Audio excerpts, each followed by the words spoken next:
I would say a lot of people that go into lettings, they love the idea of finding a landlord, finding a tenant, putting two together. Do they love the idea of hiring staff, training them to be compliant with ROPA, making sure they're doing everything properly, managing the liabilities, managing the insurance, managing the client accounting, managing the security, managing the risk, all that sort of back-end hassle that drives people mad? It's really important that your outsourcing company actually doesn't make that worse for you.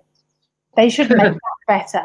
Mm-hmm. And so I'm saying this on the basis of a few, I'm not going to share the stories, but a few stories I've heard was I outsourced it and the work was worse because of the, excuse the language, shit they caused. I actually just made the job harder. And I think it's so important that your white label company reduces the hassle. So they should be able to take ownership of what needs to be done, Section 8, Section 21, rent arrears, rent collections, serving a notice, tenant disputes, all those sort of things, but refer to you when there's a decision to be made. They shouldn't be hassling you. And what should happen, if you look at a typical letting agency business, more than 50% of the workload is managing the back end, more than 50%. So if you can remove that out of your business, you then have a choice that the staff that you've got, you can repurpose those and put those onto lead generation, booking landlord appointments, setting up lets, doing sales, launching a new service, anything like that. That's where you should be. You should be just free then to fly on the front end and do what you were always great at as a business owner, which is making money, doing deals and building the business rather than the back end. And also things like, just really focusing on what you're good at and what you love doing. I think, for me, I was never really into tenancy management. I've done a few stints in that department. You can just see me deflate as times go on because it's just not me. Whereas you just like, come on, let me at it. You love it. So in relation to hassle, have you got any ideas, stories, or examples of where you've done that, or what we should be looking for in a white label company, or what questions could we ask around reduction of hassle of an agent in relation to outsourcing? Well, many different people outsource for many different reasons. Some it is for growth, as you said, Sally. Some it is because, example here, staff member leaves, and you don't want to go through that whole hassle of re-recruiting.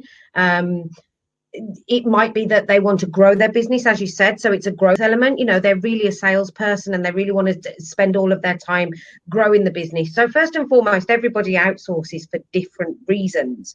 But it is important for you to understand when you outsource, what does that mean? What are you going to be taking off me?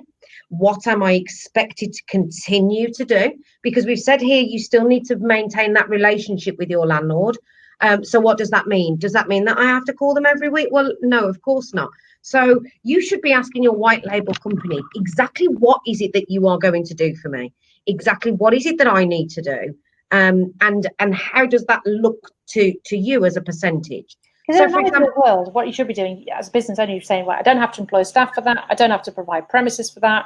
I don't even need to cover the liability for that because that's taken care of for me. Haven't got to provide office space for these staff. I don't have to have a recruitment policy, a training policy, an onboarding policy, a firing policy.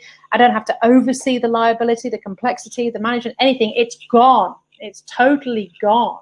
Which for those of you that are in sales or really into lead gen and marketing business, someone like me, is heaven. It's heaven. Mm-hmm.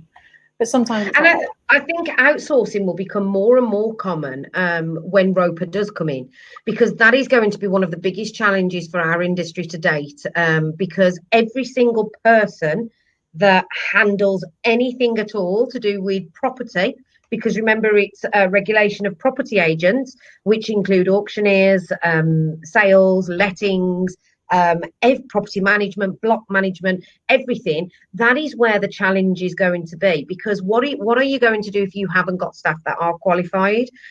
What are you going to do if you can't get them qualified?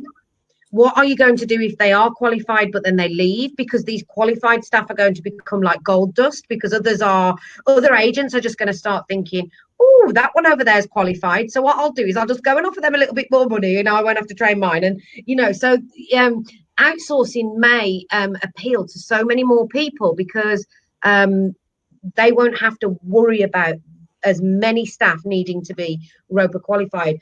And I strongly believe that there are two very, very different personalities in terms of sales, so front end lettings and back end lettings.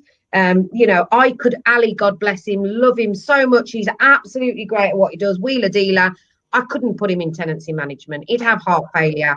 He wouldn't know what to do. And I think he'd leave after one day.